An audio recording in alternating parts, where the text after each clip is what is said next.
Honorable Ndlozi.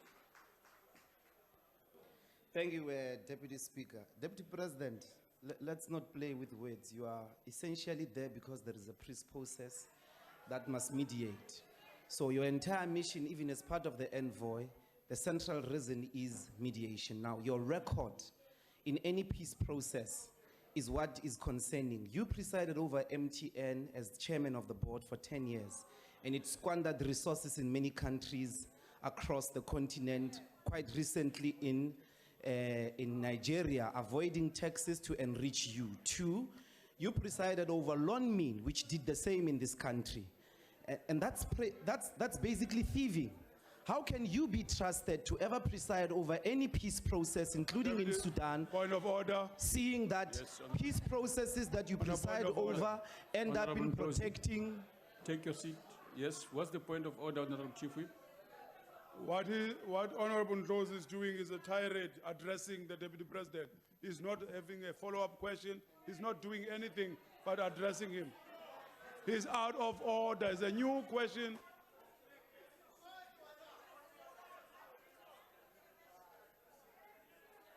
Honorable Member, proceed. Mind your language. You mean the program or my language? Mind your language. Proceed. Okay.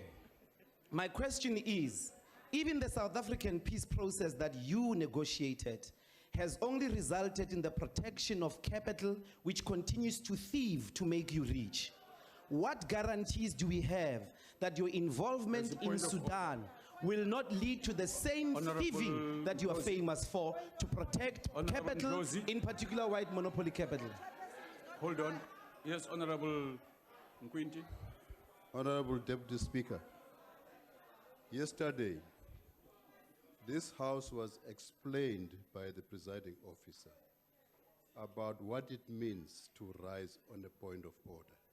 I am now rising on a point of order to say the honorable member is out of order because he is addressing the Deputy President personally, not on the subject matter on the table right now. Thank you. It's out of order. Do the right thing, Honorable Member.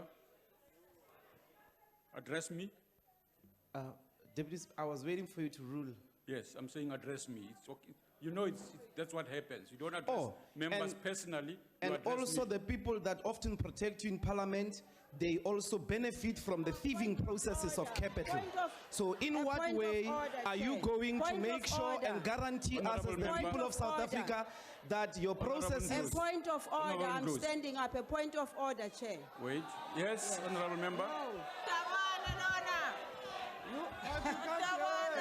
Honorable members.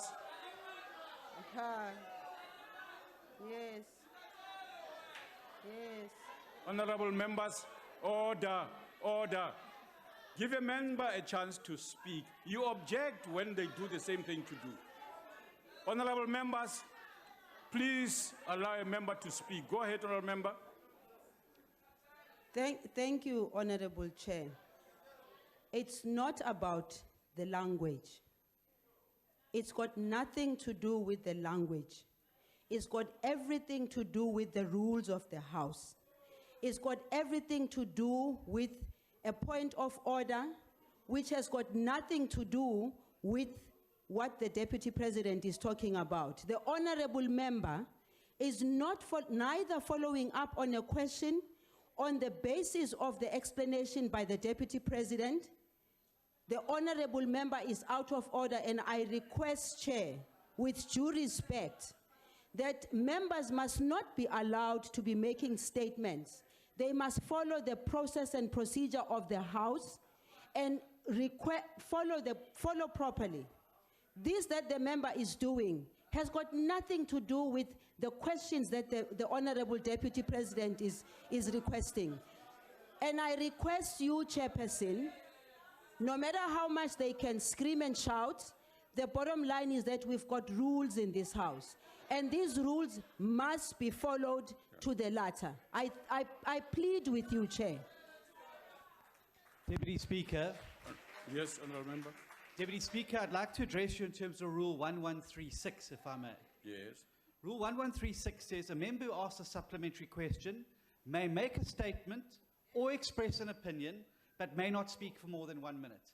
Honourable Ndlozi is not out of order, and I'd ask that you protect him as a member of the opposition in putting his question to the Deputy President. Honourable member, you may address the House. Honourable Shivambo, what are you raising on? No, Chair, I wanted you to rule that intervention by the lady, the Miss Minister, to A point say of order. we are allowed to. Point of order. I've got a name. My name is Minister Lindiwe Daphne Zulu. You're not going to call me what you want in this house. You're not Honourable gonna Minister, do- take your seat. But I don't know your name. I don't know your name. You can't force me to know your name. Honourable I member. don't know you. I was saying that you must rule that out of order because what the Chief Whip of the DA is saying is the correct interpretation of how the questions must. We can't say that we can't make statements when we're making questions here. We've got every right to make statements. You can't put your words in our mouth. You can't tell us what to ask and all those things there. The rules allow for that, so protect Honorable Ndlozi to ask the question, and then the response must come from the gentleman who's answering questions now. Honourable Shivambo. On a point of order, Chair. Deputy Speaker, I've read this rule. This is pure opportunism from Honorable Steenhuisen. The rule does not allow the honorable member to impugn the integrity of the Deputy President. It does say you can make the statement, you can express the opinion, but it does not say impugn the integrity of the person. Deputy Speaker, impugnation is the eye of the beholder. What the Honourable Deputy President may see as impugning could well be valid political statements being made which fall within the ambit of 1136. If you want to be president, you're going to have to get a thicker skin than that, Mr. Deputy President. Honourable members, I do wish to state the following, that Honourable Ndlozi, and this I'm addressing to you, sir. You address the chair and not the member, and in this instance, the Deputy President personally. You address the chair and the issues before the House. That's the first requirement that we must do, so that the Deputy President himself does not feel to have to speak directly to you.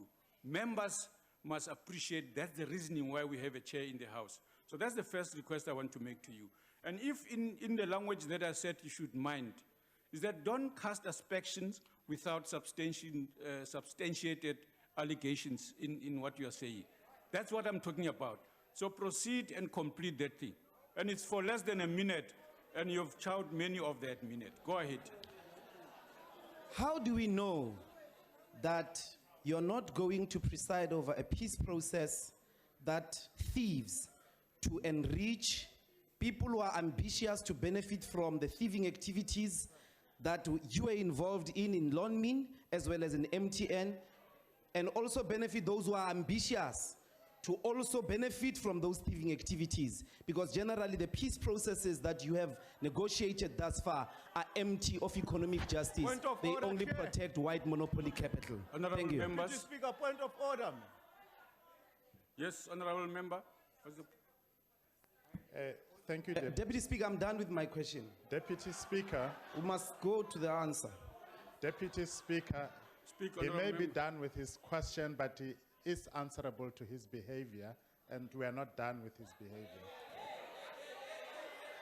Deputy Speaker, the rules of this House prohibit the use of offensive language. If the honorable member wishes to make accusations against any other member of this House, let alone the Deputy President, they know they should do it by way of a substantive motion. They are not allowed to impugn on the integrity of another honorable member, and the Deputy President is just as protected by the rules as any other member of this House. That member must be ordered to withdraw the unjustified accusations that he's making against the Deputy President. Thank you. Honorable members, Honorable Shivambo, yes, go ahead, speak, Honorable Shivambo, I've already called you. No, Chair. The Deputy Minister of Justice at least would have been just enough to indicate which of the words which Honorable Ndlozi used are offensive in terms of the parliamentary rules. It's a simple thing. To say that people are thieving, it's a fact. That they are capitalist thieves, it's a fact. And he must indicate that, otherwise let us get the response from the gentleman, please. Deputy Speaker. Okay, take your seat. Yes, Honorable. A person commits theft if a court of law finds them guilty of theft. The Honorable Chief Whip of one of the small opposition parties there does not constitute a court and cannot make a finding of the commission of the crime of theft against the Deputy President when he is not a court of law. Yeah. Can you take your seat? Before you respond, Honorable Ndlozi, no, can I just say this? I'll give you an opportunity. I do want to say to you that I alerted you to your language, not once, twice. And I expressly said you can't make statements that are unsubstantiated, and you proceeded in what I heard to do exactly that. However, I have requested the table here to bring us reference to your express language that I heard, so that we do it. And I think there are aggravating circumstances for doing it in spite of being asked not to do it, not once, several times. And I will then wait for that to happen, and it will be put across the House today. What is it that you wanted to say, Honorable Member? Members of the African National Congress stand on that platform every day. They make accusations. There is no court of law that has found apartheid to have been a crime against humanity. There is no court of law that has found the DA to be racist. But they stand, all of them, say that the racist DA, apartheid, a crime against humanity. You never take exception to that. Please be consistent. The Deputy President must answer questions. If he wants a substantial motion to prove that capital thieves, it's there. MTN has been fined 72 billion in Nigeria, and he was the chairman. It avoided taxes, it's being fined. So please, the Loan Min Commission found that Loan Min avoided taxes as well. Please, be consistent. Stop saying those things to me. I have done nothing wrong. He must answer for the thieving of capital that he has benefited and presided over. Yeah. I've made a ruling, and I'm not going to change it. Honorable Deputy President, you may respond.